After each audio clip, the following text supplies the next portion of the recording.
বিসমিল্লাহির রহমানির রহিম।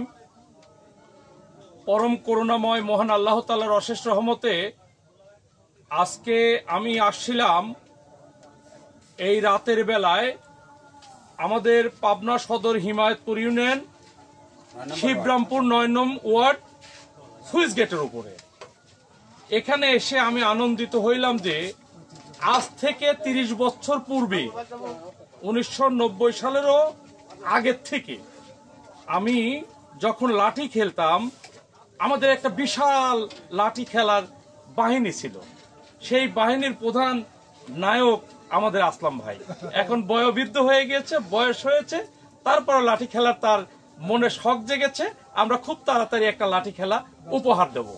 আমি পাবনা সদর উপজেলা ভাইস চেয়ারম্যান পদে নির্বাচন করার লক্ষ্যেই এই লিফলেট আমি আমার সিনিয়র ভাইদের হাতে পৌঁছে দেওয়ার লক্ষ্যেই আজকে এখানে দেখা হয়ে যায়। আমার কয়েকটি কথা মনে পড়ে যায় যে আমাদের এই হিমায়তপুর ইউনিয়নের সবচেয়ে অবহেলিত এলাকা হচ্ছে এই শিবরামপুর এলাকা।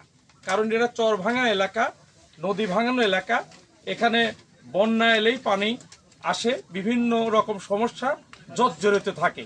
এক সময় যখন এই অঞ্চল ডুবে যায়, তখন এই সুইচ গেট, যখন এখানে সুইচ গেটটা কিন্তু নষ্ট ছিল, এই সুইচ গেট নষ্ট হয়ে পানি ঢুকে যায় এই নদী দিয়ে, তাই না ভাই? এক সময় সেই পানি বন্ধ করার লক্ষ্যে পানি উন্নয়ন বোর্ডের সাথে আমার বেশ কিছু আলোচনা হয়েছিল।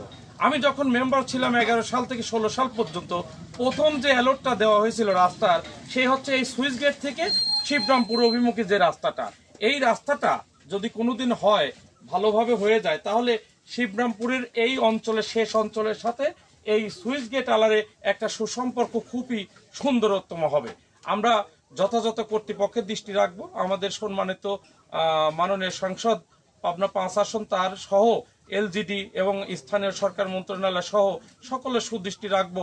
এই অবহেলিত এলাকা, ভাঙাগড়া এলাকা, চর এলাকা, এখানে যারা অবহেলিত আছে তাদের এই অবহেলিত স্থাপনাগুলো উন্নতকরণের জন্যই যথাযথ কর্তৃপক্ষের দৃষ্টি আকর্ষণ করছি। এবং এখানে একটি দাখিল মাদ্রাসা রয়েছে। এই দাখিল মাদ্রাসার দীর্ঘদিন এখানে অনেক ছাত্র আছে, কারিকুলাম ভালো আছে, শিক্ষক আছে, কিন্তু এই মাদ্রাসাটি আজ পর্যন্ত কোনো উন্নত মানের বিল্ডিং হয়নি।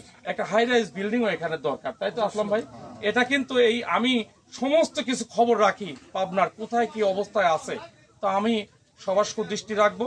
আমাকে একটা করে ভাইস চেয়ারম্যান পদে ভোট দিয়ে আপনারা জনসেবার সুযোগ করে দিলে আমি আপনাদের কাছে চিরকৃতজ্ঞ থাকবো। উন্নয়নমূলক কাজে এই পাবনায় মাথা উঁচু করে যাতে দাঁড়াতে পারি, মাইল ফলক ইতিহাস আমি তৈরি করে দেবো ইনশাল্লাহ। আমি সবার সুস্বাস্থ্য মঙ্গল কামনা করে শেষ করছি। আসসালামু আলাইকুম ওয়া রাহমাতুল্লাহ।